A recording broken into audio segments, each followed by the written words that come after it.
Ma'am, this is the fourth time. Then you get caught the fourth time. You're almost 3 times the legal limit. You get a bond. You're out. We put you on a sober link. You drink. Then when you're called on it, you begin this whole thing of going around it. Court does call the case, People versus Nani Wesley. Good afternoon, Your Honor. Sam Bernstein with and on behalf of Ms. Wesley. Nani, can you please state your name for the court? Yes, my name is Nani Wesley.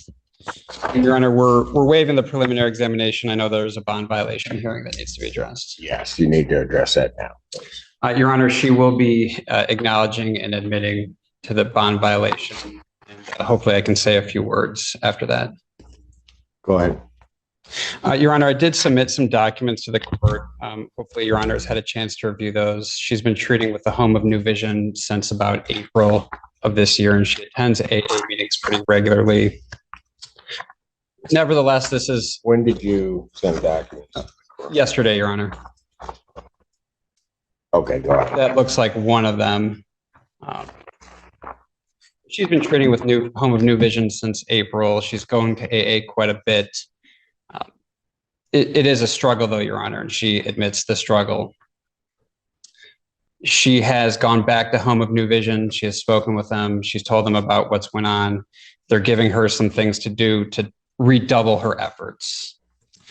They've had her go out and get a sponsor. She's been working with a sponsor now. I've attached a letter from her, Your Honor. She's really been pushing Nani to get new strategies in place, new ways of dealing with things, new ways to address her thoughts and behaviors as it relates to drinking. And she appreciates that pushing from the sponsor, Your Honor, and she can tell you that as well.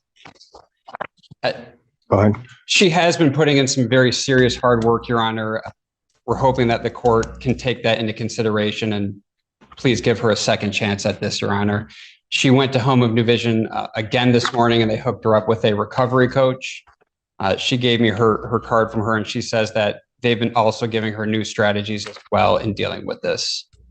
So she does admit the violation, Your Honor. She is a bit ashamed of herself, given that she's trying to put in a serious track record to get to this point. But she's dealing with it as proactively as she possibly can. Well, then when it was asked about, why didn't she just say what happened? Freaked out, got nervous.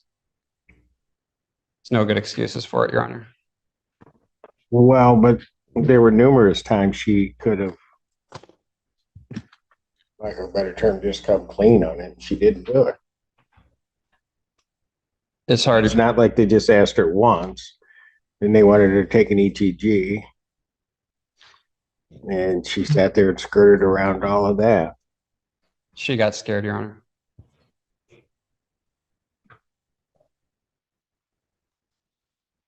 This wouldn't be anything. Your Honor, the concern of the people here is that this is a true fourth OWI. Priors in 2005, 2015, and 2018. The alleged BAC at the time of the stop for this case was a .214, and we have a confirmed drinking event while she's on bond. The public safety risk this defendant poses is extremely high. People are concerned that if she's not put on a scram, or if there are not other steps taken to make the public safe about what might happen. This event, fortunately, it seems like it is being taken seriously. The history of the defendant with alcohol cannot be ignored by the people.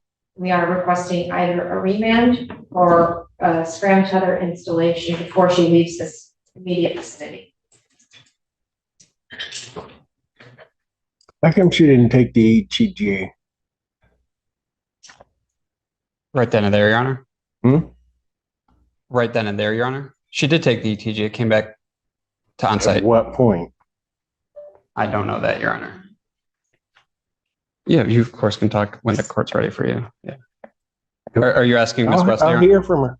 Okay. Your Honor, I did take it the same day that I was asked to take it. I wasn't in town.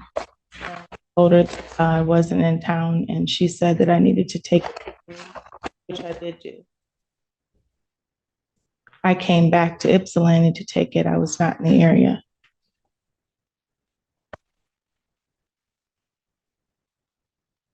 I guess my question, you took it on what day? The same day that she requested the 3rd. Why didn't you tell her you did? I did tell her, Your Honor. When? I told her, What? Okay, let me ask this. Why was your story changing? I was nervous when she called me, and I told her that I wasn't in the area right away. And she said, well, where are you? And I said, I'm out of the area. I'm up north. And she said, well, your device isn't up north. It's in Detroit. And I told her that I would come back if she needed me to. And she said, well, I can give you some places where you were at to test. And I said, I will try to make it back so I can do so. And I did do that. I did it the same day she asked me to. Your Honor, if I may, the report that I received does indicate the testing was done on-site, not community corrections. And I also have that same information, I think the court has as well, where the initial information that's provided by the defendant to community corrections is that she was up north and unable to do that. But that 20 minutes before this contact, GPS and SoberLink said she was in Detroit. And then the defense said she didn't have it with her, SoberLink. I didn't physically have it with me, Your Honor. I wasn't with the SoberLink. That's what she was asking me, the corrections officer. And I told her. Where up north were you? In Dryden, Michigan. In where? Dryden.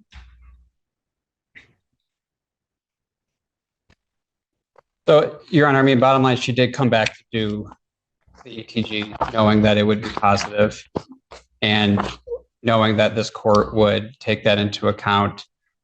She has been scrambling this past week to try to get things into place. I think with everything she's been doing since April, with what she's doing now in combination with the scram tether would keep her on track, Your Honor. How is that going to keep her on track? It'll make sure that she can't drink. No, she can still drink. Well, tell her she does. I promise you. Much like this did. And then when they call her on it, she starts all kinds of excuses, Mr. Allen. I'm begging you, Your Honor, I will not. I have, at the time, did not have a sponsor in place. I have a sponsor now. I'm working with Home of New Vision on a weekly basis. I see the treatment coordinator. She did submit a letter to say that. I told her right away. Ma'am, this is the 4th time. Then you get caught the 4th time. You're almost 3 times the legal limit. You get a bond. You're out. We put you on a SoberLink. You drink. Then when you're called on it, you begin this whole thing of going around it and everything. And that's what gets you into treatment. Well, So what you want me to do is you want me to take the chance of putting you on a scram tether, allowing you to get behind the wheel of a car, maybe having drank, Your Honor. And hurt or kill somebody. Not going to happen. Your Honor, I won't do that. I have Bond revoked. Defendant's remanded. I'll adjourn this out 1 week. We are waiving the preliminary examination. I'll Your Honor. adjourn it out 1 week. She can do the waiver then, but she's going to do this now. October 24th, 2024, 9 a.m.